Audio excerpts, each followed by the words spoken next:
eating random people's takeout. This is wow. I'm not even gonna try. I was going to bring us into the podcast there, but then my voice cracked, so I gave up.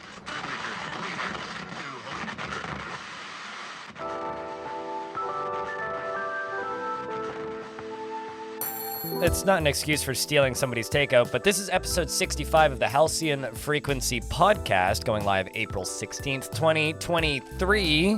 My name's Blind, and I'm hosting. Did you miss me? And Bel and FG is here. Hello. How are you? I'm doing good. I'm on a vacation. It's been nice. Hell yeah. Hope you've had a great vacation so far. And FG Squared is also present in the Discord call. How are you? I am present. I'm here. Hello. It's Friday, so tired because it's Friday, but pretty good. Why are Fridays tiring? Is it just like the last day of your week? It's the last day of the week, yeah. And Lex obviously has to because my alarm goes off every day at during the week at 6 because Lex's work and stuff like that. So it's just tiring because I never really get enough sleep. Because I need so much sleep, and then by Friday it's like, I need to sleep 12 hours this night because I'm old and decrepit. So yeah, but it's okay. I'm here. I've had coffee today, and I'm good. I'm good to go. Good to go, and good to record. Yeah, I'm just like, I've been in this weird kind of fugue state for the past few weeks where it's just been very difficult for me to be productive. I think it's just like this time of year for me. I think I should just take most of spring off every year, and just do what Bel and FG is doing. Yeah, that's why I'm doing because there's something about this time of year where I can't work properly. Yeah, same. It's always been like that for me as well, like school and everything. I was like, spring is like useless. And then I usually, like at the university, I did a lot of summer classes because of that. I just didn't do anything in the springtime. Just leave it all until afterwards. Yeah. Just do it for later. some reason, like the summer, I'm like super filled with energy, so I did like a year's worth of studies in the summer, so I could skip the rest of the year, more or less. I did all of high school in one summer. Also, I felt like the classes during summer classes were much better than the normal classes, in normal school time, like just more like concentrated and like to the point. So it was easier to just also like churn out like enough classes. So you mean like it was like a 2-week, 3-week course at best, and you just go in every day and then just bang it out like that? Yeah. I like those too. They're nice. You just get everything. You just go in for like a week or 2 weeks straight, and then you're done with it, and then you just do it again for another thing. I did that for a whole bunch of language classes. It's a bit hard because you go from like 0 to like, A1 level, but you can actually do it. It's surprising how much you learn, and then you're done with it, and then you don't have to do it ever again, and you can forget it all. Yeah, it was also like sometimes it's hard to get to some of the classes during normal times because there's just so many people up trying to get in, so there's just not room. And during the summer classes you have to pay a little, so there's a lot less people trying to get in, so you just get to whatever you want. Okay. Yeah, it wasn't like that for me. Luckily, the archaeology department at my university wasn't like super big. I mean, technically, like all of the seminars had like a maximum of like 25 people, but like there weren't that many options. So they were like, well, yeah, we have no options. We're missing literally one professor. We're just gonna, just come on in, and we can only do so many presentations. So 30% of you do a presentation. That's all we have time for, and the rest just write papers. So it was pretty chill in that regard. Yeah, ours was very, very chill as well. And we had like a lot of freedom what to study as well. It's like maybe like a half of the required classes are like, you need to do this and this and this, but then like the other half is like, do whatever you want. Basically, whatever like supports the field of archaeology you want to do. Yeah, same. There's a lot of random things. Oh, you want to do some practical archaeology and learn how to lay mosaics? Yeah, that's fine. Let's do it. Let's go. I mean, archaeology is like a study of like a whole of humankind. So basically anything fits as long as you can kind of wiggle it properly in there. Yep. That's true. Yeah. It's quite convenient in that regard. Yeah, but also quite easy to be lazy because of that as well.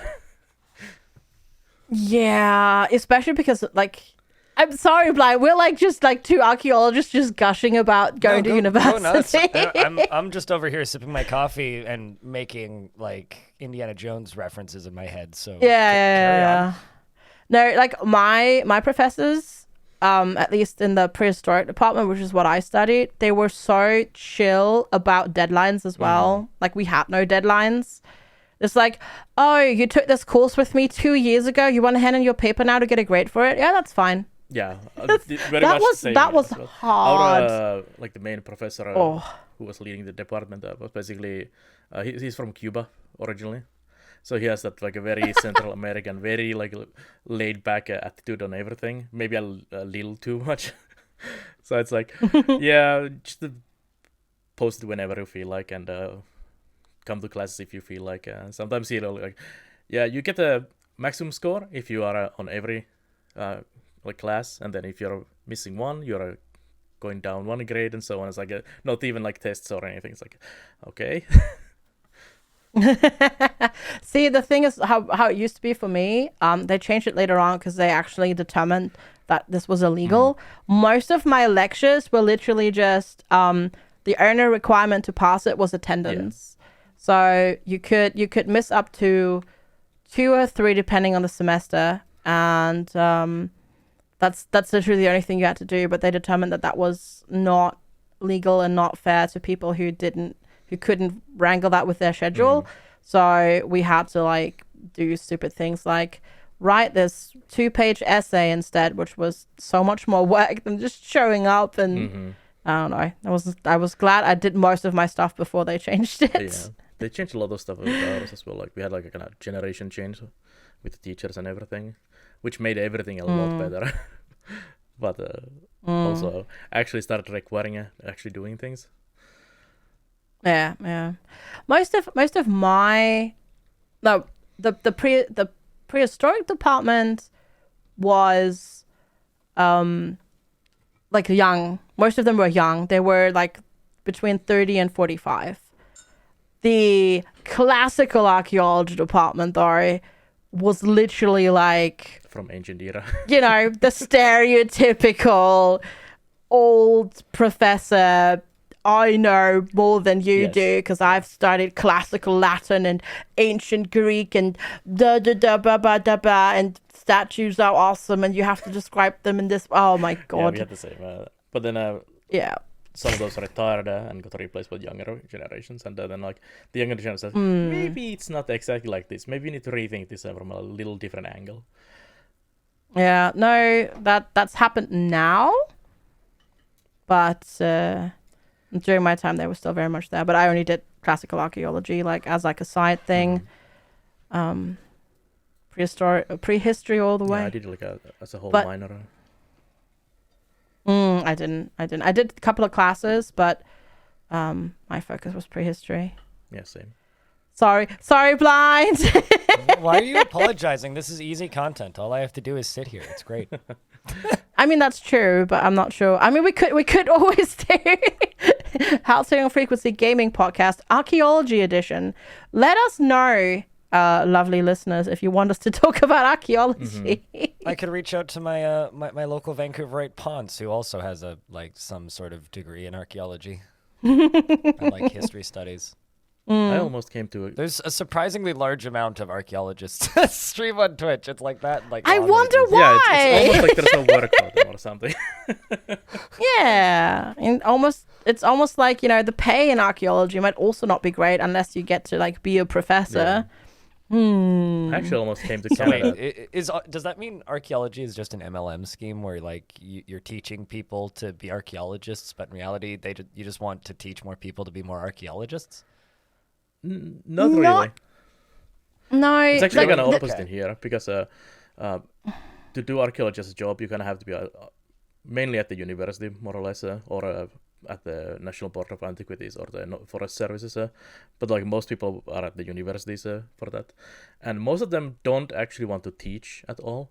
That's the thing, they don't want to teach. Of teaching as well. Sometimes they want to do their own, like study their own thing or do excavations and all of that, but they're like required to do like a certain amount of hours of teaching every year. So quality varies on those a lot, depending if the person really cares about teaching, and also like many of them don't even have like any kind of education in teaching, so they're just okay, you just go and teach. Oh, Yep. Wow. Okay. The fun is if you unless your chosen field of study is pedagogy. How do you? I don't even know how to say that in English. Education. Unless your chosen major as a professor is education, you don't get taught about how to do education, how to teach people. It's just a thing that they do. So mostly it's like they spend like 90% of their time researching or something like that, and then they're like, oh crap, I have to like cram in 2 classes this semester. Dang it, I'm just going to recycle my content from 5 years ago, and they just phone it in because just talk about the teach.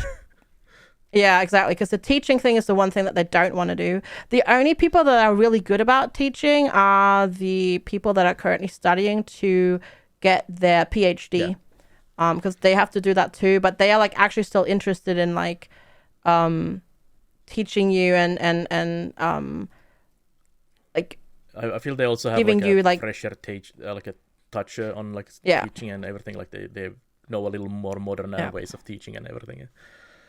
And they care about giving you that knowledge as well, because most of the professors just like, well, I'm here, I'm doing my thing, whether you learn something or not, I don't care. As long as you hand in your, I don't know, do your test later or hand in your paper or do your presentation, I don't care. Which unfortunately kind of shows, at least at my university, they passed people that, oh my God, like they passed those people who would do like a presentation, like write a presentation the night before, and you could tell, like, because they would talk for like 5 minutes and then they just fumble their way through like the rest of the, I don't know. They were supposed to like do a presentation for 45 minutes and they would talk for 5 minutes and then it would stop. And they would still pass those people. Well, I have a good example of that here as well, actually, from myself. So I did my bachelor's thesis, which was kind of shit, to be honest. I did put some work into it, and then I did a presentation on it. And there was 2 of our professors basically there, and 1 audience member.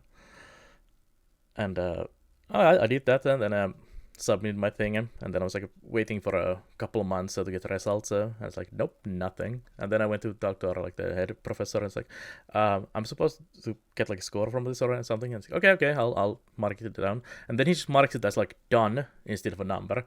I'm like, oh. Then I go back, like, I need to like actually get a score from it, like 1 to 5. It's like, I'll fix it. And then he just puts 5 in there. I don't think he even looked at it ever. Is 5 the best for you? Okay. Just to clarify, good. Okay, good, so like, good. Well, it wasn't definitely a 5. It's more like a 3 or a 2. I ADHD. This is like super off topic, but I did ADHD my thesis. So I didn't have to do a presentation for the bachelor's thesis, but so I did all the work for it. I read all the stuff. I summarized it all, and then I finally sat down to write it with like, I don't know, 2 weeks to spare or something like that. So I actually sat down early, not like doing it the night before, but basically what happened is I sat down, wrote the intro, wrote my body of the thesis, which had to be like 30 pages, I think it had to be. Yeah. I think 30 to 45 was ours. So I wrote... Yeah.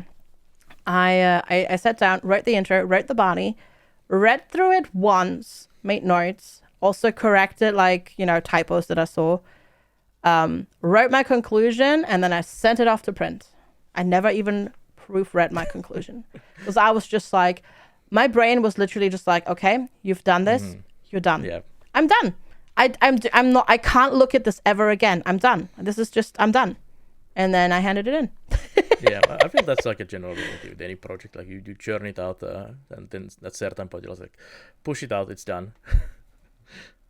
Yeah, I mean, I probably should have proofread it again just to like fix more typos, because you never see, ADHD brain, you don't see the typos the first time or the second time you read it.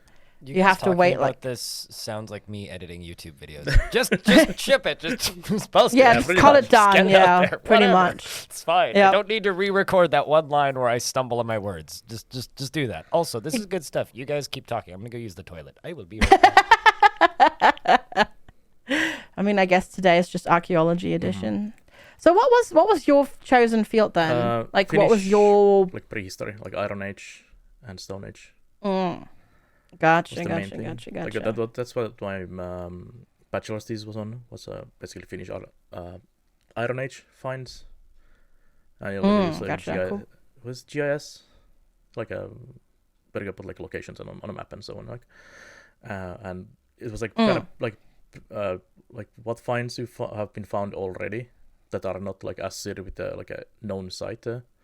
So those are all mapped, and then through different methods, like how far people travel and things like that, kind of like mapping where potential locations could be. Oh, that's cool. So it was kind of interesting. Yeah, no, that's really Like interesting. You get like all that's kind of really, different really cool. landscape and like rivers, how that affects, because those massively increase how far you can travel. And Absolutely, so yeah. on. It was kind of shittily, like, idea was kind of good, but it's kind of badly done. And I was gonna do my thesis on that, like expanded, and I got like half done, and then I was like, this is kind of pointless, and stopped for a couple of years, and then I picked a different subject. There's in my hometown of Kemi, which is one of the major river mouths basically, and like been like a very important trade center from like 1200 or something. So there was a church there from like 1400s that burned down like 3 times, was robbed and all kinds of things, and the church bell was thrown in the river to hide it from the people stealing stuff and so on. But like they actually did like an excavation on it like a few years before I started doing it, and there was like a big graveyard and all kinds of things there. So I was basically doing a thesis on that, and I got to like almost done on that, and then I kind of gave up again. Gotcha. Cool. Well, is it time for us to talk about the games we've been playing in the past few weeks? Sure. Probably, yeah. well, then we're going to go to a real quick break, and when we come back, we will talk about the games that we've been playing this week. Back after this.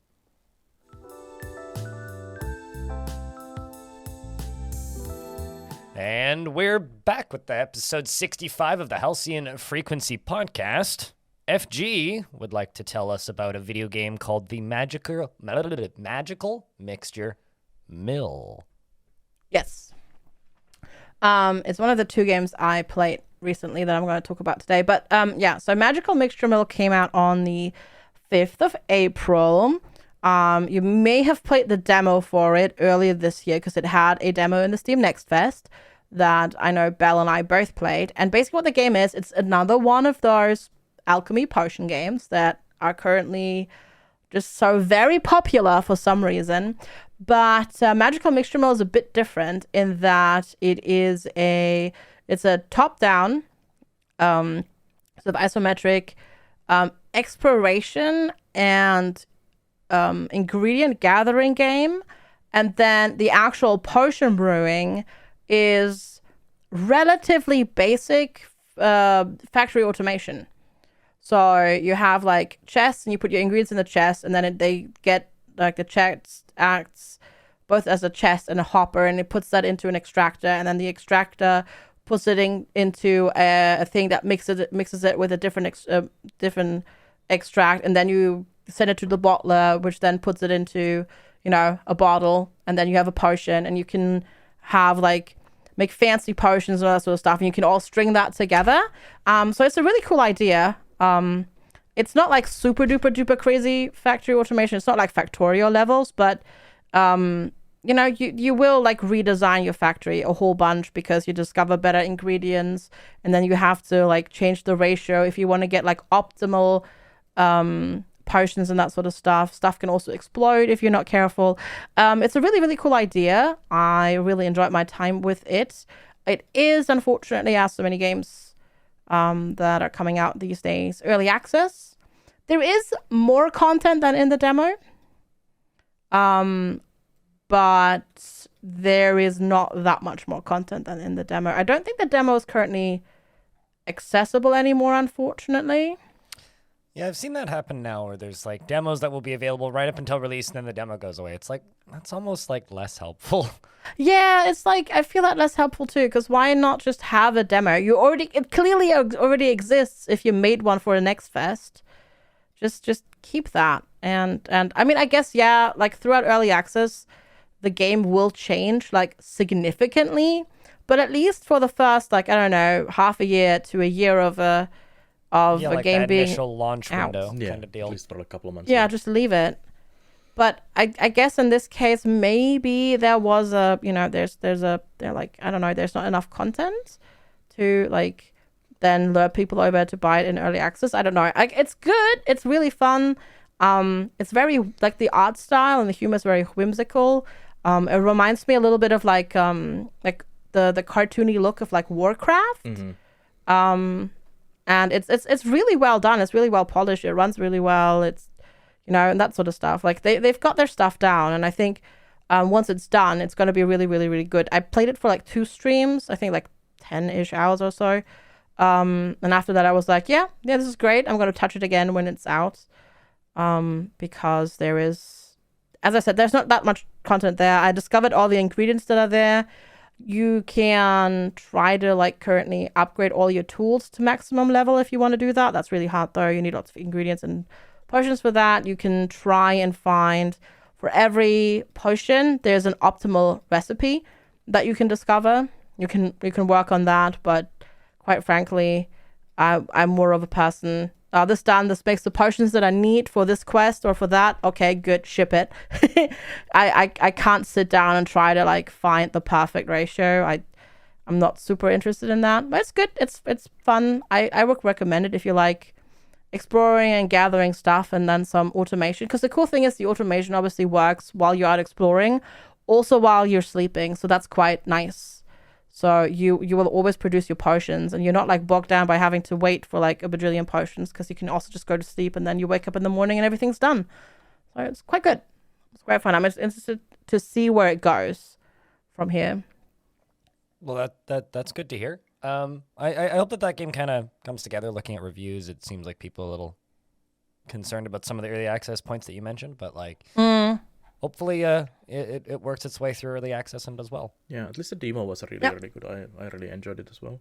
And the demo was surprisingly long, like it's kind of extensively long demo. So I'm surprised that they don't have even more content for the early access as well. I feel like they spent maybe like recently a bit more time on like polishing it maybe rather than like adding content, which is totally fine, because at least that way, you know, you make sure the game runs really well for release, which is really, really, really cool. Yeah. They did send out a survey to people who played to like give feedback, so that's pretty good. So hopefully we'll see some new content sooner or later. It's definitely one to watch, I'd say, for sure. I wouldn't probably say like buy it right now, but put it on your wish list if you like you know, fun, whimsical automation games. Yeah, the Bag Goblin is amazing. Yeah, I agree. Like, that's such a salty game immediately to me. So, my game to talk about for this episode of the podcast that I'm really excited about, the game that I'm really keen on, that I want to play more of, is Crab Champions. Are either of you familiar with this? No. I watched you play. I haven't played it myself, but I watched you play. Okay, so Crab Champions exists because the guy who made the Crab Rave got an Epic grant to make a video game. Really? That's hilarious. Yes. Oh, I love it. So Noise Storm, who wrote Crab Rave, is a guy who's been on YouTube for like 14, 15 years or something. Put up a bunch of like drum and bass and dubstep tracks on YouTube like 12 years ago, and got a lot of views because he just let all the Call of Duty montage makers use his music for free with credit. And he's just kind of existed since then, and like I've been aware of like Noise Storm as a person for forever, and then a couple of years ago put out like a reveal trailer for this crab game that he's working on. Essentially what Crab Champions is it's like I swear I've seen this crab asset before, but it's a super upbeat third-person run-based shooter where you play as crabs with various weaponry. It's essentially Risk of Rain if it was like N64 era and goofy on smallish islands in the tropics. The music is all super upbeat and happy. It's a very like positive, it like just puts a dumb smile on your face. And in a world where I've been kind of in a slump recently mentally, this game has been lovely. It's just it is a early access cooperative Risk of Rain 2-esque third-person shooter where you play as crabs with various heavy weaponry. And it's $10, and it's just dumb fun. I've put like 12 hours into it, and I expect to sink a lot more time into it because I haven't unlocked all the guns yet. And then apparently there's like a ton of other perks and stuff to unlock once you've unlocked all the guns.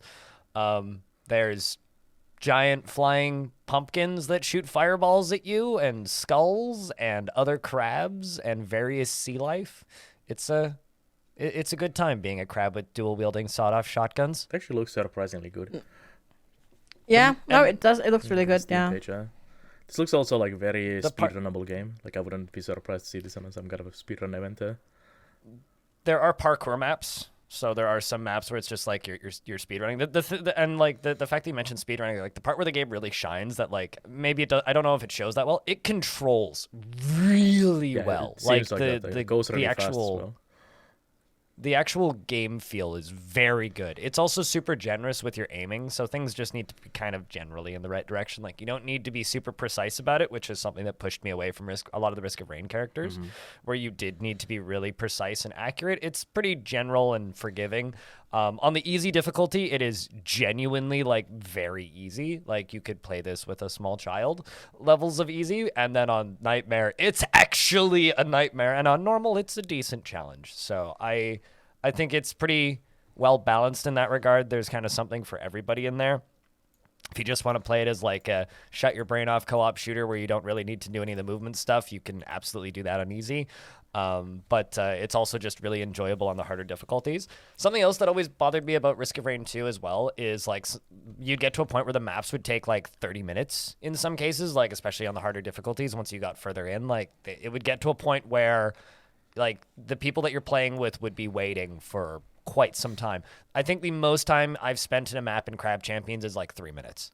It's very quick, and if you are playing in co-op, all your friends come back at the end of each map. So, and then all that they lose is the loot, and you can dump items out of your inventory and trade with people in the shops if people get behind. So you don't have the issue with like a few players carrying everybody else, and then everybody else just dying immediately, like you can have in Risk of Rain. It's a lot harder to steal items. Everybody's items are guaranteed theirs, so you know you're not gonna have people like just taking the loot drops like in Risk of Rain. So I think as a co-op experience, it requires a lot less coordination and thus makes it a lot easier to just kind of dive in with a group of people and play. And yeah, the rounds are short. A full run takes about 20 minutes. Currently, it's 3 biomes. There's like the tropical area, the frozen area, and then the area where the tropical area has lava water. I think my biggest complaint about it, I have 2 major complaints. The first one is there isn't enough islands. Add more islands, please. And then the second one is why don't the crabs have unlockable hats? Yes, that'd be nice. There are skins good, that are all unlockable in game, so you can like unlock like a watermelon skin for your crab, or like a rainbow skin for your crab, which is pretty good. Just being like a crab with a watermelon texture, like they're literally just texture swaps. Yeah. Like there's like a tiger print texture and stuff like that. Like they're very goofy, but like I don't know. The fact this doesn't have unlockable hats, I think, is a massive design oversight, and I expect a top hat monocle like stat.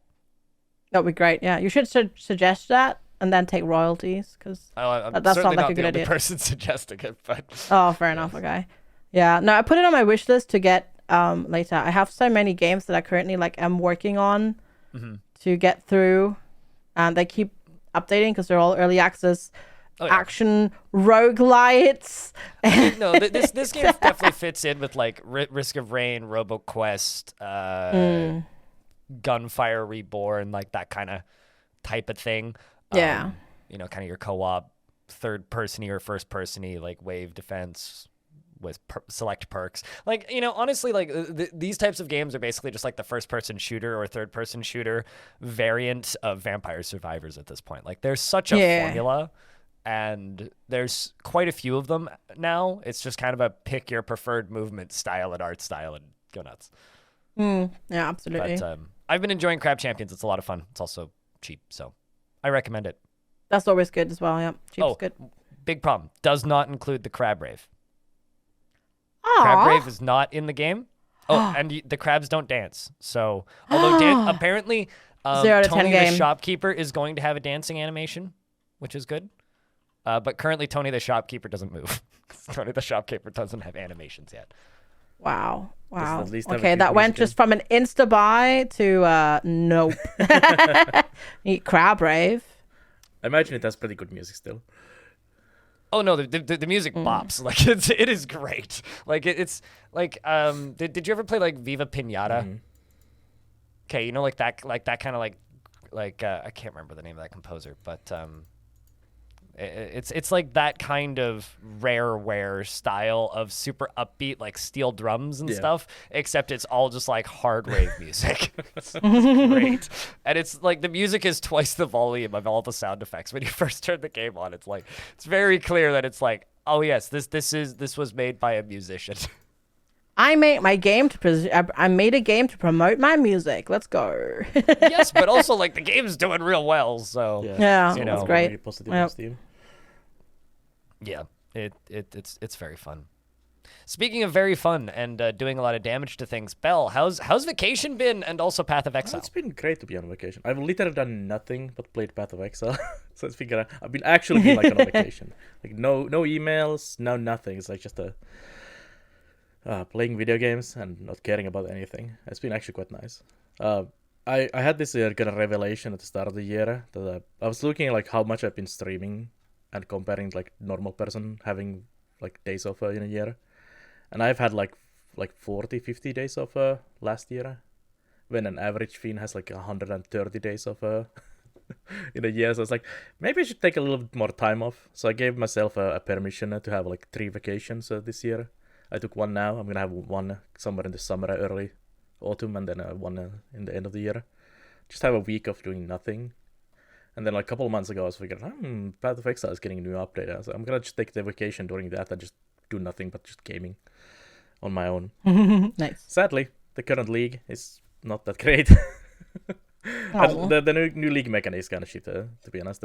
But the base game itself is really good. So it's been at least good on that. I have a lot of fun just blasting Path of Exile till the late hours. There was actually kind of fun story about Path of Exile the other day, which involves basically assassination. So there is PvP in Path of Exile, but you can't really do it other than like in like arena kind of setup. But you can kind of kill other players if you're running around killing monsters and then do that. But like in towns and so on, you can't normally kill anyone. But there's this like Path of Exile is a very complex game of like mechanics that interact with each other. So there was this like a really wonky combo of things that allowed people to kill each other in areas where they maybe should have not been able to kill each other. So basically it involves going into a party, and then there's a skill that allows you to basically link yourself to another player. And if that player you are linked to dies, you also die, but not the other way. And so you could basically link to someone else, and they could kill you, but you couldn't kill them.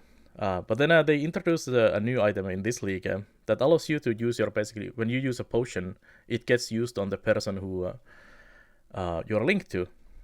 And there are some potions that basically sets your HP to 1, and then another potion that damages you. So you basically die. And because your potion applies to the other person, he dies, and then you both die. So the current, well, no longer current, I guess, because he died.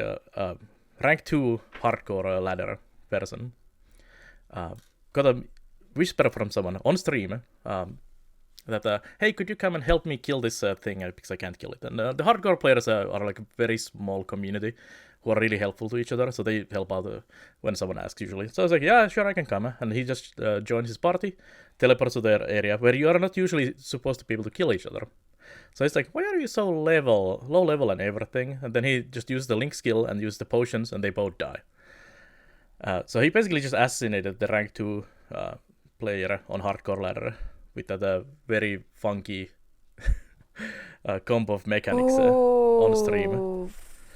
Oh, that's horrible. Yeah, which then led to I mean, the developer. Kind of amazing. Yeah, really, like that's also horrible. how do you even think like this combo? It's like Yeah, wow. which then led to the developers turning off that item, and it doesn't drop anymore. Plus the mechanic doesn't work until they then hotfix it again this week, and it limited it so that you can't kill other players with that combo anymore. But it's like pretty amazing. How do you even come up with this concept of how to kill people? And then really like how do you do this to someone who spent like hours? Like this guy has literally not slept getting to the rank 2 spot since the release of the league, and then you just basically assassinate him. Like how can you do that to someone? Yeah, that's crazy. Yeah. It's clever, but also like, oof. Yeah, it was a pretty interesting. God. I mean, I'm sure that highlight will get lots of views on YouTube. Absolutely. Like it was everywhere basically. Everyone was watching it and talking about it. Like the Schadenfreude would be off the charts. Like you'd attract people that wouldn't even be playing or watching normally. But definitely. I'm glad that you've had a good vacation, Bel. Yeah, it's been like I needed to kind of break from things, and it's definitely given me a lot of energy and everything, and so I can come back tomorrow and stream a ton again, and then I probably need another break in a few months. Yeah, that's how it goes. I have there's a concert coming up in July, which is probably going to end up being my next break, and I'm doing air quotes because it's I might go to a different city to see this show twice. Nice. We'll see what ends up happening with that. It is Dream Theater, Devin Townsend, and Animals as leaders, so it's like that sounds pretty nice. Yeah, I would like to see Dream Theater twice in a weekend. That sounds pretty great. But anyway, I have a game to talk about. I played a card game. Which when I said that, FG like groaned the last time, and we were like, I'll talk about card game at a later date, so you get to hear about card game. So when I say card game, it's CAR and then in brackets D game. So I played a game called Death Roads. I don't know if it's good. Okay, I don't do deck builders, so I will just simply talk about my experience with Death Roads. Death Roads is a Mad Max, so Death Roads Tournament is the name of this video game. It is a Mad Max Fury Road meets the Cannonball Run card game, tactics game. So it's a deck builder, but you're building a Mad Max style tank car to take dune buggies and stuff out on a grid on the road, and your cards are connected to pieces of your car. So you only have 5 pieces for your car. You have like basically your rear bumper, your front bumper, a power-up slot, and then 2 gun slots. And these come with it's like 3 to 4 cards depending on their power. So you're not actually doing that much deck building. You're saying, okay, well, I want a different gun for my roof. Okay, well, then that gives me an AoE and like a straight fire shot instead of like these 2 different cards that shoot out the sides kind of deal. So you're swapping out like selections of cards. So the deck building side of it's pretty light in that regard.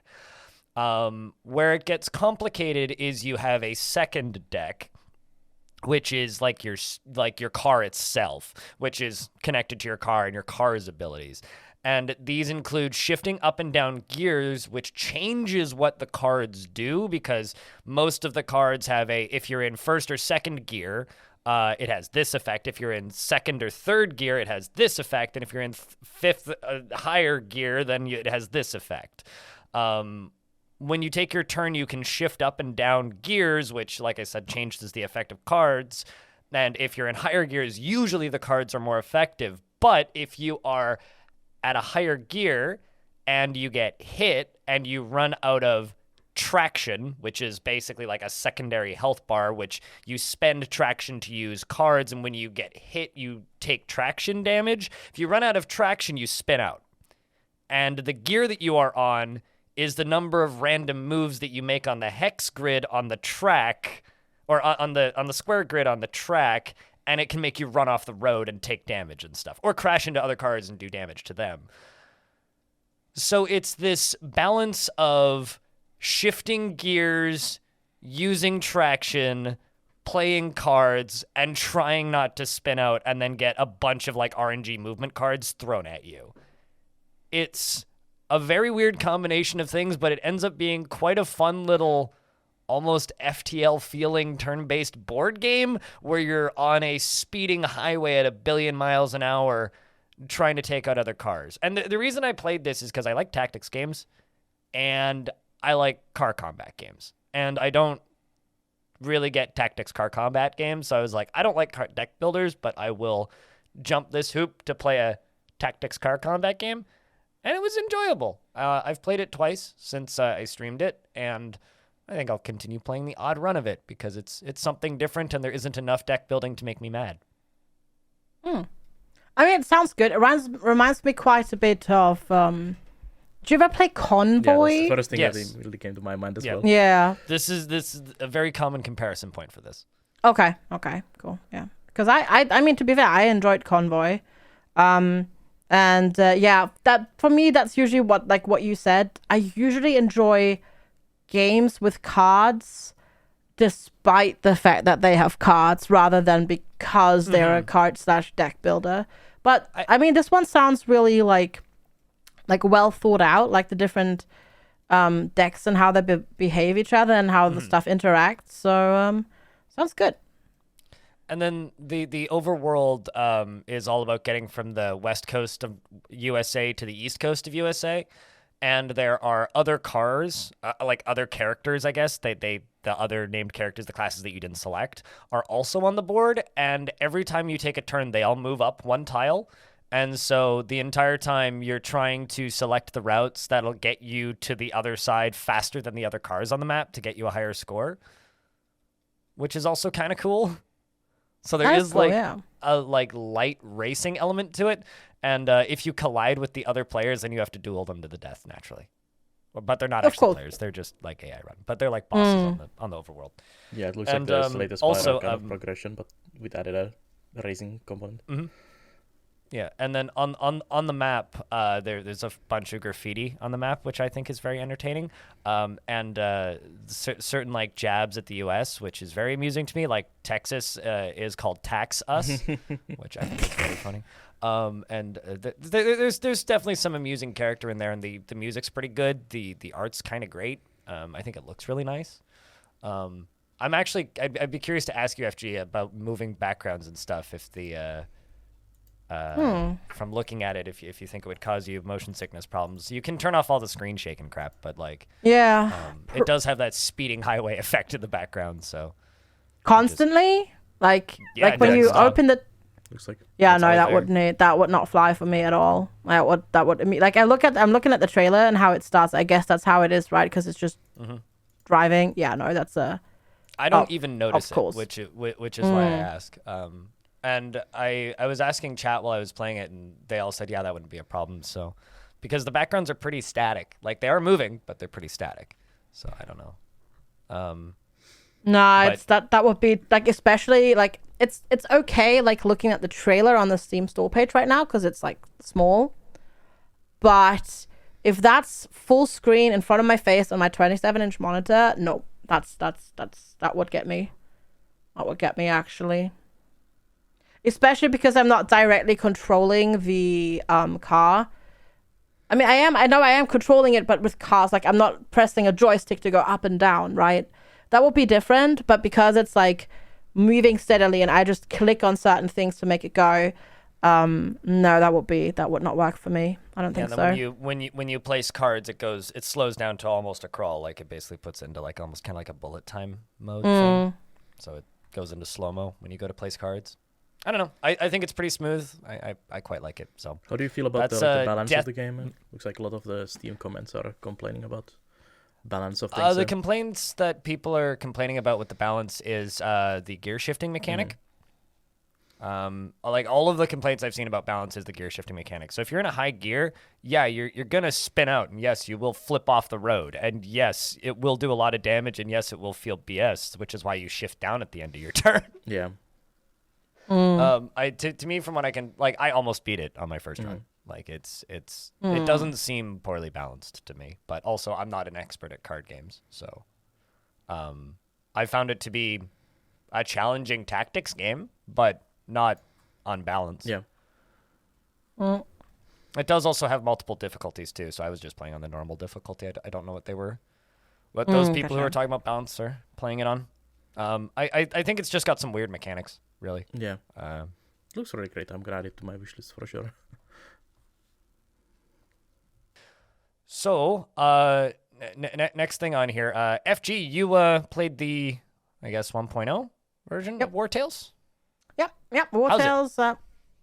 Sorry, I didn't mean to interrupt you. I kind of interrupted you, but how's it? It's Wartales. I really enjoyed Wartales in early access already. So Wartales by Shira Games is an open world exploration RPG. It's kind of sort of open world sandboxy in the same way that sort of Battle Brothers or Mountain Blade is. There are some story quests here and there, and there's like a loose story, but it's more of like kind of make your own sort of story / adventure game with tactical turn-based combat. So it's sort of like XCOM turn-based combat, except there is no hit percentage, so you will hit. There is not like you won't fail a 90% shot because that doesn't work. It's just, normal tactical turn-based combat, and they've done a lot of rebalancing throughout early access and that sort of stuff. It's gotten a lot of so I'm playing on medium difficulty, which is normal, which they call experience. You can have different difficulties for combat and the survival, and you can either make it so that enemies and regions scale with you, or that regions are like level locked, and then you have to go from region to region and that sort of stuff. It feels a little bit easier than it was in early access, but it was also really hard in early access when it first came out, when I played a lot. Like, you only had, at the time when it came out in early access, that enemies would scale with you. So that made certain bosses really hard. Yes, you would have 12 units in your group, but that would also make bosses hit really hard and that sort of stuff. So they've made it a bit easier overall, but it feels a lot fairer now, more fun. It runs pretty good. I get a little bit of stutter every once in a while. It's weird. It's odd. Like, it runs fine at 144 frames, but then every once in a while there's just a little bit of hitching in it. But that's been in the game since the start for me, so I don't know. I don't remember that hitching actually when I played it back in so access. That's still kind of in. I don't know what it is. Maybe it's just...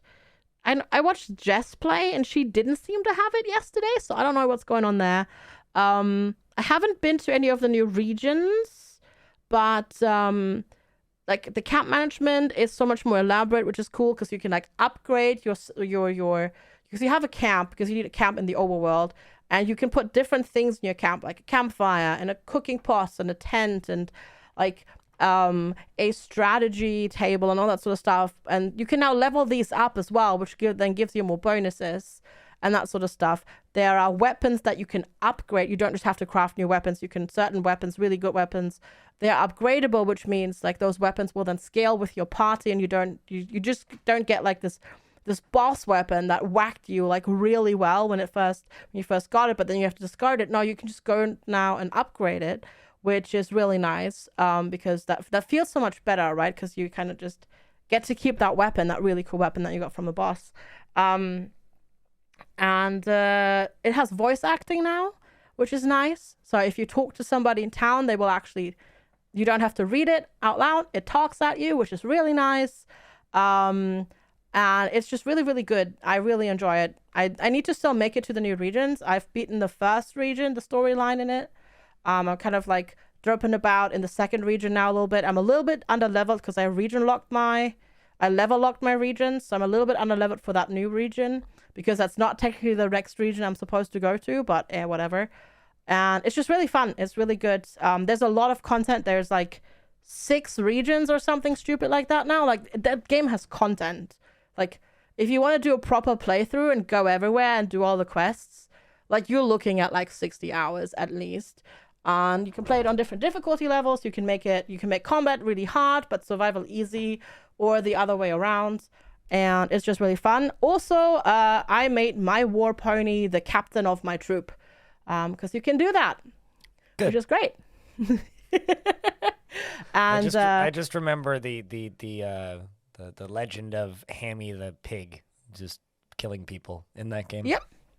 No, because you can recruit animals to your troop, and certain, like the Beastmasters, can then control them as well. Otherwise, they'll be with your troop, but they'll act like independently in combat. Like, they still fight for you, but they direct their own stuff. But if you've got Beastmaster or a certain collar on them, you can actually control them and tell them to go, where they want them to go. And my troop currently has a bear, a war pony, and we had a wolf as well, but that was a quest wolf that we then gave back to its owner. So it's really cool. And yes, my horse is my captain, which is great because it just uses its captain ability and it generates valor points for us, and it's just great. And I don't know, it's just really fun. It's really good. And it's not expensive either. For the content that you get, as I said, I've beaten one region. I haven't done all the quests in that region. And I've explored a little bit of the second region. So I've played 15 hours now since it came out. And it's 25% off right now. It's £22 in UK money. I think full price is 35 US. But as I said, it's 25% off right now on Steam. Not sponsored or anything like that. I just really enjoy that game a lot. And I played it today and yesterday, and the stream time, it just flew by. It was suddenly, it's 8 hours later. Okay, I guess I have to stop now. And it's really good. It's really good. I really, really like it. And they're still patching it. There's a couple, for example, today there was one thing where a specific class of archer couldn't melee you. So that they're still patching some stuff here and there, but it's good. It's really fun. And yeah, there's a little bit of hitching, but no crashes or anything like that. So it's not been it's totally fun for what it is, and I'm really enjoying it. Well, that's good to hear. I mean, I enjoyed the very early access builds of that, but I definitely ran into some balance annoyance and issues that I had with it early on that kind of burned me on it. Maybe I'll go back. I don't know. I mean, yeah, that now you can the thing is now you can tailor it, right? Because you can adjust as I said, you can adjust the combat difficulty and that sort of stuff. And if you want to, you can just if you put the region lock thing on, you could just be in the first area, level up your dudes really high, and then go to the second area and just ruffle stomp everybody and that sort of stuff. So, you can play it like that if you want to, or you can make it really challenging and do Iron Man mode if you really want to do it. But I don't know, it's been really fun. Also, it has co-op now. You can play it with up to 4 people. It's probably also important to mention. Yeah, how does that work? Is everybody controlling the same soldiers, or?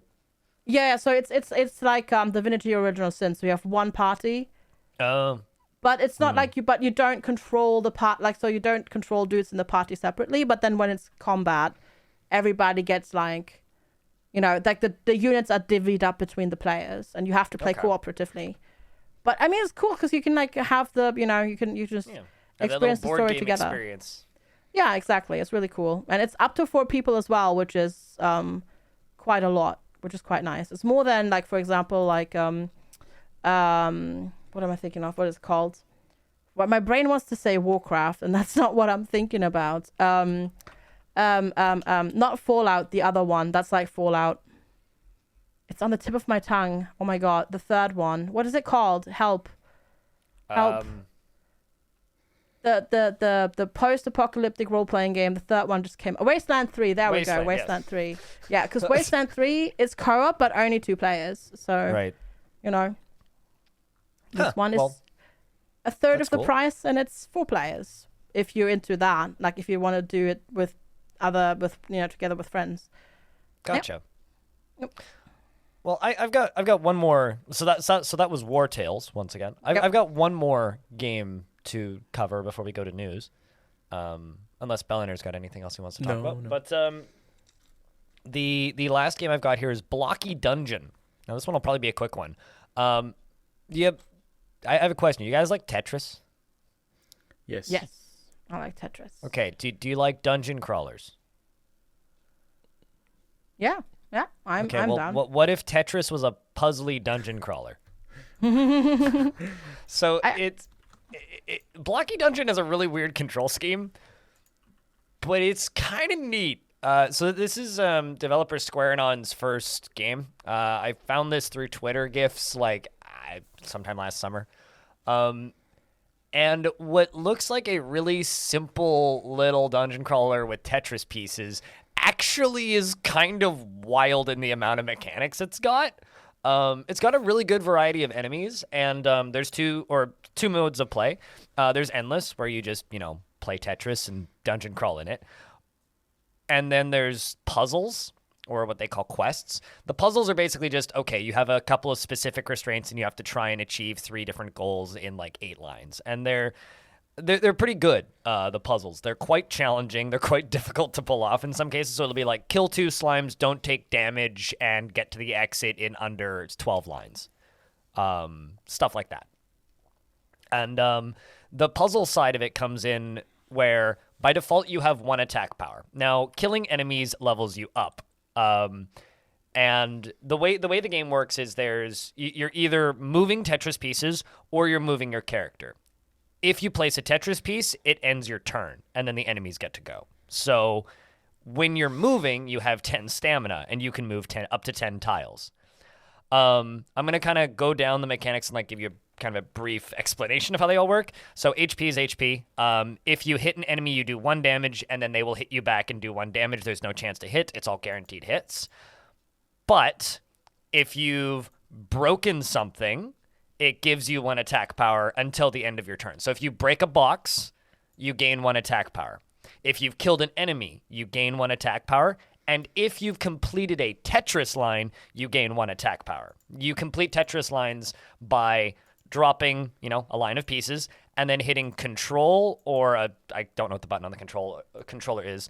But you hit control and your character stabs the line in the ground, and you gain 1 attack power for each line completed in that turn. So if there's 2 lines there and you have 1 attack power and you stab it with your sword, you'll go up to 3 attack power. Does that make sense? Mm-hmm. Mm-hmm. If you kill an enemy and you have the exact amount of attack power that they have in HP, you gain 1 attack power. If you have more attack power, you go back down to 1 attack power. If say an enemy has 3 HP and you have 3 attack power and you hit them once and they go down to 1 HP, you go down to 1 attack power. So you're trying to balance your attack power so that you have 2 attack power for the enemy that has 2 HP, then you go to the enemy that has 3 HP to hit them with 3, and then you go to the enemy with 4. And the game kind of gives you sets of enemies so that you can try and match your attack power with the enemy's HP, so that when you run out of stamina and drop another Tetris piece, resets back down to 1 attack power, you can then combo everybody again. Combine this with one more mechanic where you can break walls in the Tetris pieces or add in missing squares using hammers. Hammers are sometimes dropped from chests, which may or may not be mimics, and they can also come out of bins or be dropped by enemies. So you kind of take all of this and then throw in potions and your normal dungeon crawling affair, and you actually have a really deep little puzzle game that's also a pretty satisfying little dungeon crawler. I definitely prefer the endless modes over the puzzles. The puzzles are fun, but they're not super replayable, and they're more like advanced tutorials in my opinion.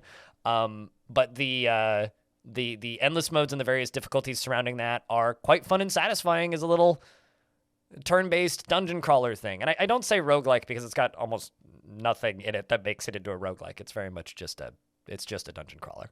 But it is cool. I quite like it, actually.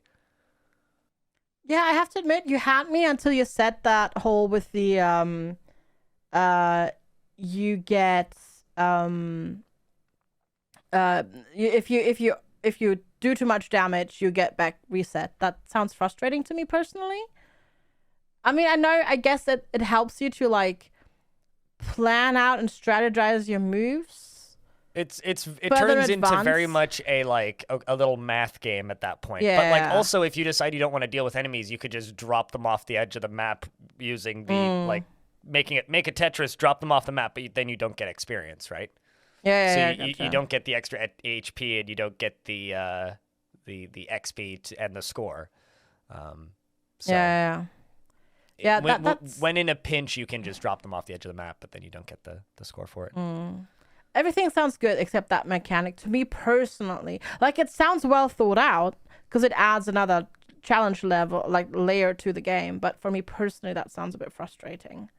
Fair. I found it quite enjoyable. It does sound like it could get really complex and fun very quickly. Very much so. Very quickly it turns into okay, I'm just going to sit here and stare at this for a minute and go, how do I save myself for this? And then almost every time I've been able to save it until if the Tetris pieces reach the top, you lose. So you're also playing Tetris in there. And it's not like the Tetris is running in real time while you're playing a turn-based game. Like you're either moving Tetris pieces or you're moving your character, so you have all the time in the world to plan and such. So it's definitely a cool concept. Yep, it's not the only game to do that concept. I think I can think of a real-time variant of it, Loot River, which I can't remember who published that. Came out a little while ago with the Plague Doctors, and then there was another game that I played called Rogue Triss, which I think was a 7-day RL. So it's certainly not the first time I've seen the concept attempted, but it's a neat execution of that concept. So if that's all the games we have to talk about, I think it's time for us to go to news. What do you guys think? Sounds good. Yep. Sounds all good. right. Well, we'll be right back after this.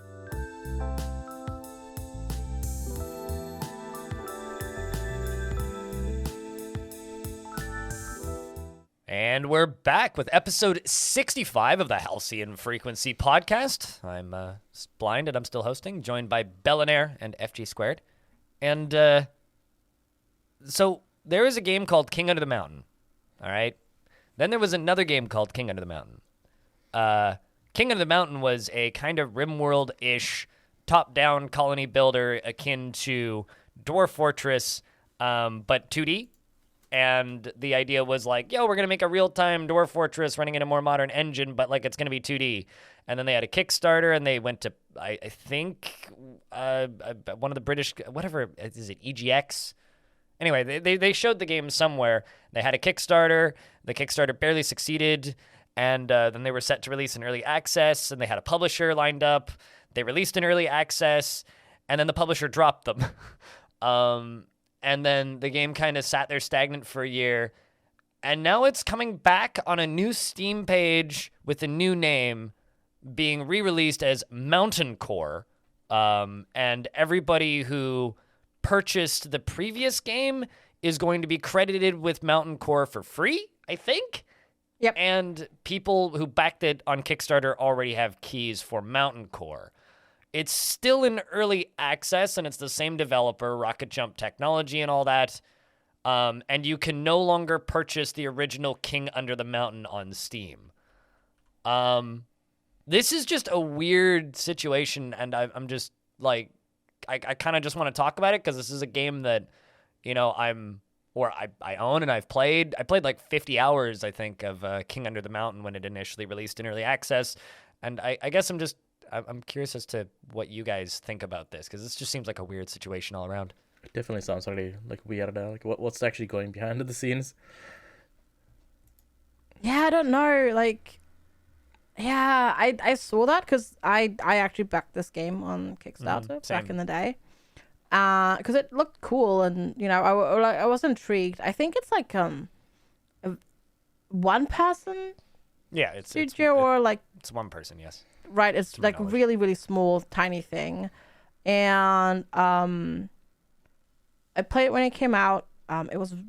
I played it really early and it was very buggy and it had and stuff would break and people would get stuck and all that sort of stuff. But I was like, all right, cool. It's a cool idea. We'll see where it goes. And then It reminded me a lot of the initial RimWorld demo alongside their Kickstarter when the early access released for King Under the Mountain initially. yeah, I kind of never went back to it. I have to admit. Throughout Same. early access, and this is They just also never really patched strange. it though. Like it released, it got like 2 patches or something, and then they didn't touch it since. Like it's just been Yeah. radial silence for like a year. Yeah, it's really really strange. It makes me wonder if like was there somebody else on the business account side of things that like they had to make a new Steam page? It's not the renaming part that's weird, right? It's not the dropping of the publisher part that's weird. It's we have a new Steam page now that's weird. Yeah. And the delisting of the old one. So like Especially because the thing is like they didn't announce that they had a publisher until June last year, so it's not even been that long. yeah. So they were picked up and then they must have been like dropped really quickly. Their reasoning for getting dropped by the publisher that they posted publicly was due to competition in the marketplace for this type of game. And like, okay, so like what? There's Clanfolk, there's Dwarf Fortress, I would assume it Lords must of Billions. Maybe they were just spooked by Dwarf Fortress. Maybe it's the fact that there was 2 games called Under the Mountain, and one of them has a new name now, which I can't even remember what that one's called. Yeah, I must be that Dwarf Fortress came out on Steam because when it first came out, right, there was no Dwarf Fortress on Steam, and like a lot of the way how King of the Mountain worked was Dwarf Fortressy, right, rather than RimWorldy. So you had to make a zone and then you put something in the zone, the workshop, and then you make the bills for it and do that sort of stuff. But I would actually say it's closer to Clanfolk. It was Yeah, very close to Clanfolk in the way Clanfolk plays. If anybody's played, yeah, Clanfolk. though Clanfolk also came up after, right? Like it was King of the Mountain came first. So it must be that. It must be that because now people. Why would people go and play an unfinished early access game, buggy, rather than play? When you could just go play Dwarf the Fortress? unfinished buggy Dwarf Fortress. Yeah, but there's so much more to do in it. No, There's so much more to totally. do in it. Yeah. And it's not buggy in that I mean, obviously there are bugs in Dwarf Fortress and weird stuff happens. I'm but being tongue in cheek, but you know. What I mean. yeah. Like, right? It's there's Dwarf much more of Fortress is a product very there. complete experience. It's just a weird, quirky thing. It's like, do you want to play a incomplete, weird, quirky thing or a very complete, weird, quirky thing? Yeah, exactly. So it must have just been something like that. Plus, like the whole economy kind of going a bit meh. It sucks for the Mountaincore people because apparently they were going to bring on like a full-on dev team as well. Yeah. King Under the Mountain also always kind of seemed like a troubled, sad development because from what I've heard from the developers, he largely has a day job and has been working on this like 6 hours a weekend kind of deal. Yeah. Like it's a very scrap project. Like when I see like a Kickstarter succeed and like I look at it and I go, okay, well you raised $20,000. It's like sure in certain countries in the world like that's 2 years' wage, but like the developer for this game lives in the UK, so like that's okay. That's not gonna you're not gonna get 6 super months. far on that. Yeah. So yeah, I don't know. It's a weird thing. The initial early access for King Under the Mountain didn't sell super well. It was expensive, Nope. and I think it had mixed reviews. Looking at the Steam page for King Under the Mountain right now, it does have mostly positive reviews and 128 of them, which is nothing. That's like what 1,000 copies sold, maybe, possibly. I think like I would guess like Ish. 1 to 5,000 copies sold. Yeah. And I want to say it was like $30 Canadian. It was pretty So- pricey, yeah. Yeah, I remember like that being an issue for people is that it was expensive. So I don't know what price point Mountaincore is going to be releasing at, but it releases in 4 weeks on the 18th of May. So I'll probably It just stream that. when it comes Yeah, out, because yeah. I'm interested. I mean, it looks like it's been updated a lot. The UI has been completely redone. There's new art. I launched it briefly. I've got 10 minutes of playtime on it, and like it looks a lot nicer. I think the UI is a little bit mobile gamey for me, but I don't know. It's weird. I mean, I backed it on Kickstarter, so I will try it again because I obviously Yeah, of course, enough yeah. faith on the project to try it again. But weird one that. Definitely weird and like unusual. Yeah. Speaking of weird and unusual, FG, do you want to talk to us about the clusterfuck? Oh god, yeah, right?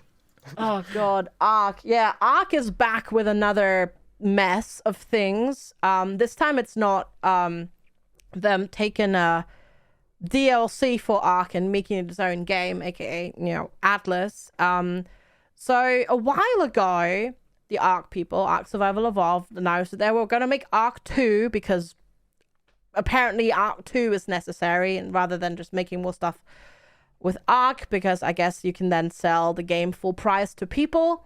Again, just make the same game, but sell it again, I suppose. Makes more money than making DLCs, I suppose.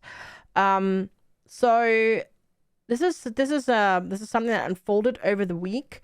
The article that we link is a Rock Paper Shotgun article. There were some announcements.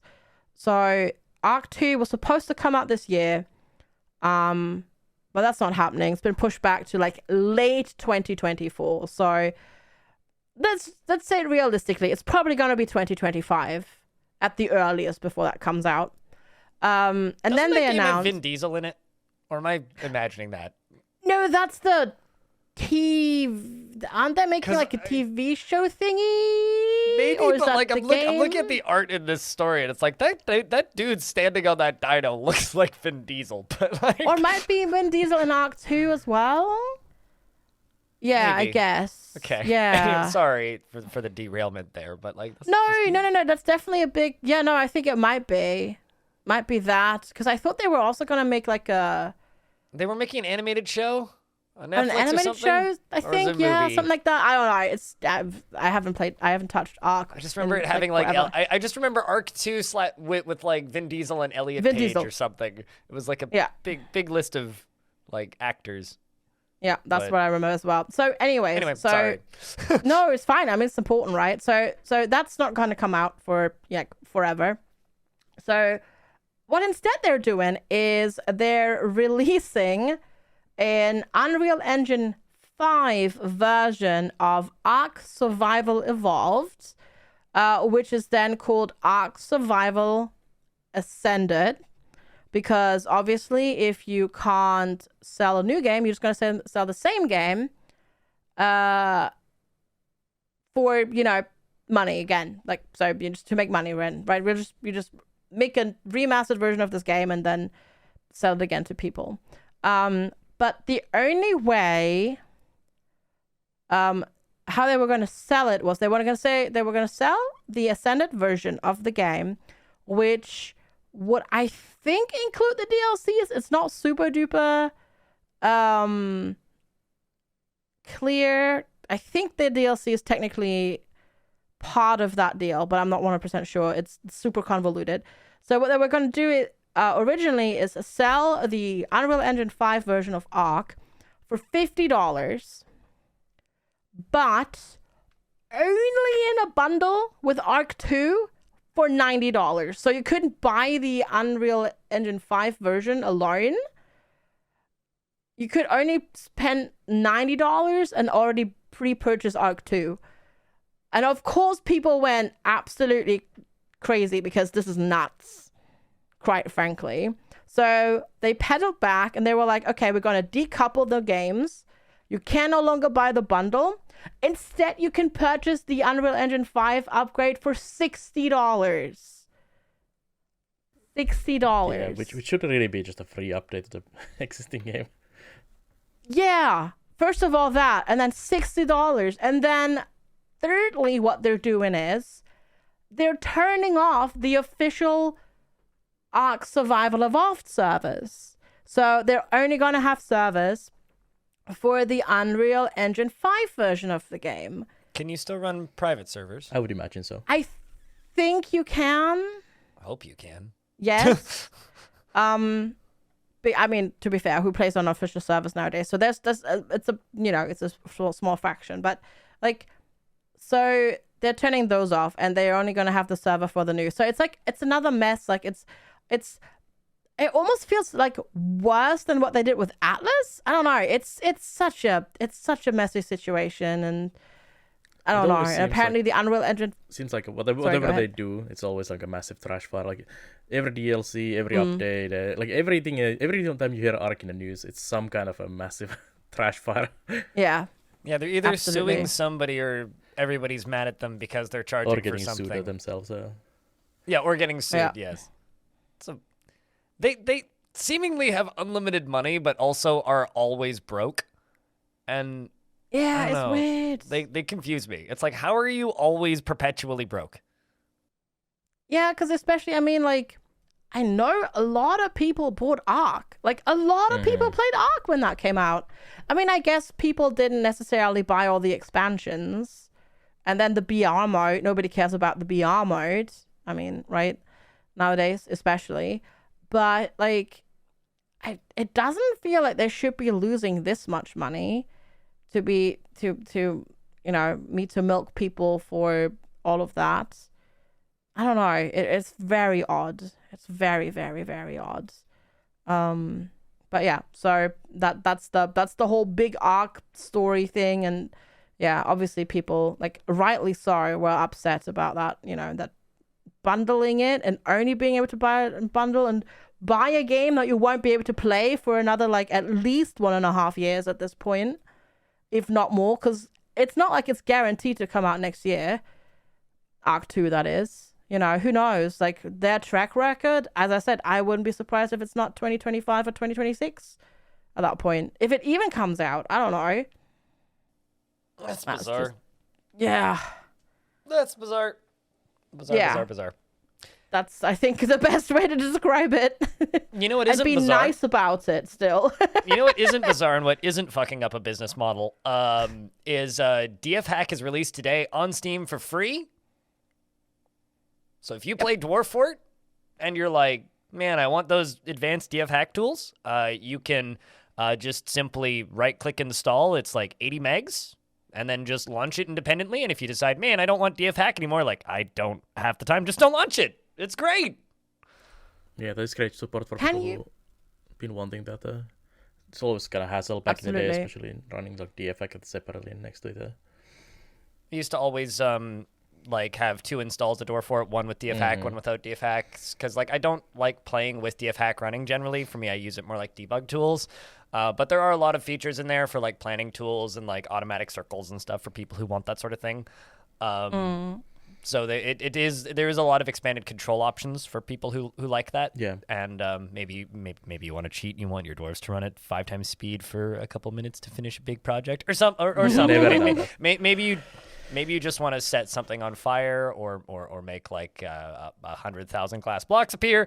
Like there's a lot of things that you can just make happen in DFHack that are kind of like Minecraft creative mode, I would say, in its functionality. So it certainly is expanded for people who would like those sorts of features. And now all you need to do is simply launch it. There's, at the time of recording, a beta branch for Dwarf Fort, and there's a bunch of people commenting in the forums that I can see right now that DFHack is not compatible with the beta branch. It is, you just need to put DFHack in the beta branch as well. So compatibility's there. DF has been working on its DFHack compatibility, so ideally at some point in the future, it'll just be 1-to-1 instead of having to wait for DFHack to update for those people who want DFHack to be running concurrently. So Nice. I just want it for auto butchering. That's all I want it for. Yep. No, auto butcher, a lot of auto dump.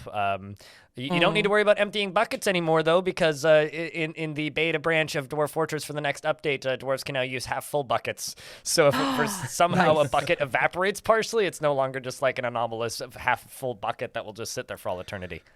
Yeah, I feel with the Now I'm just imagining like this group of dwarves just sitting on the floor, cross-legged, their elbows like on their knees, and just like the face and like the head in there, like just resting in their hands, just looking at this half full bucket, just going like, I don't know what we're gonna like. What are we gonna do about this? What guys? It's just, we're stuck. It's there's just water, but there's not enough water. What do we do?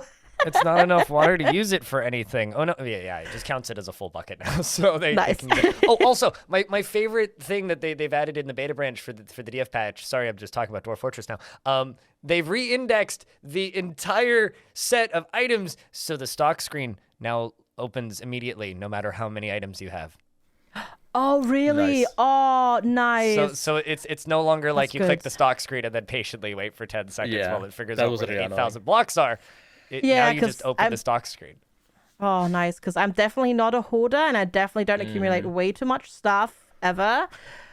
Yeah, I've that's definitely done some community forts on my YouTube channel where I clicked the stock screen and then the game crashed. So, like I've had some people send me forts and they're like, yeah, don't open the stock screen. How many blocks do you have? So, yeah. good. You. Dwarf Fortress is Nice. fun, shall we say. Yeah, yeah. So, yeah, And it's go- also definitely not buggy and 100% finished, and definitely weird things never ever happen in Dwarf Fortress. No. Great game, thumbs up. Only features, no bugs. But now DFHack has its own Steam page, so go play a DF with DFHack. But I think that brings us to the end of this episode of the Halcyon Frequency Podcast. It's good to have you back, Bel. Yeah, it's good to hear. Yep. Yeah. Welcome back. It's been a hot minute. Yeah. Especially with the three of us on an episode together. Yeah. Yeah. Absolutely. I think it's time for us to kind of wind down this episode of the podcast. So, Bel, who are you and where can people find you on the internet? Well, from tomorrow again, you can find me on Twitch. .tv/Belanar or something like that. And then everywhere else, I'm Belanar TV, Twitter, YouTube, Instagram, everywhere. And FG, who are you and where can people find you on the internet? Yeah, I'm FG squared, FG for short. I'll be back again live Monday morning, UK time. But in the meantime, you can just find me at fgsquared.tv. That has links to everything else. And I'm Blind. You can find me at stupidskull.com or blindIRL on most social medias and at BLINDIRL at mas.to on Mastodon because screw Twitter.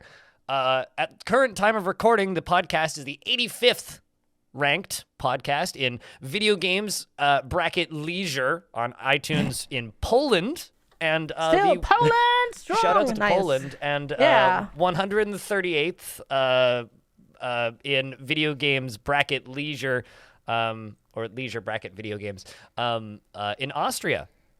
So Nice. Austria represent. Very good. yeah, and we are the 72nd most popular podcast in Honduras. Nice. Yay, Honduras. Still ranked in Honduras. Nice. Trending in archaeology next week. And yes, definitely. Nice. If you want to get more episodes of the podcast, you can find that at halcyonfrequency.com. If you want to help out the podcast and help us get ranked, go leave us a review on iTunes, and maybe we will read it out on this podcast. It's been a while since we got a review, so reviews are always appreciated. And if you would like to talk about this podcast, you can do that on the Halcyon Frequency Community Discord. And if the podcast does not show up on a podcast platform of your choice, please let me know and I will make it show up there. And aside from that, give us a follow on Spotify and whatever the heck else you do on podcast platforms. Music is by Peter Pohl and Paul Mile. And if new episodes go up every Sunday. So till next week, don't change that dial. This is Halcyon Frequency signing off.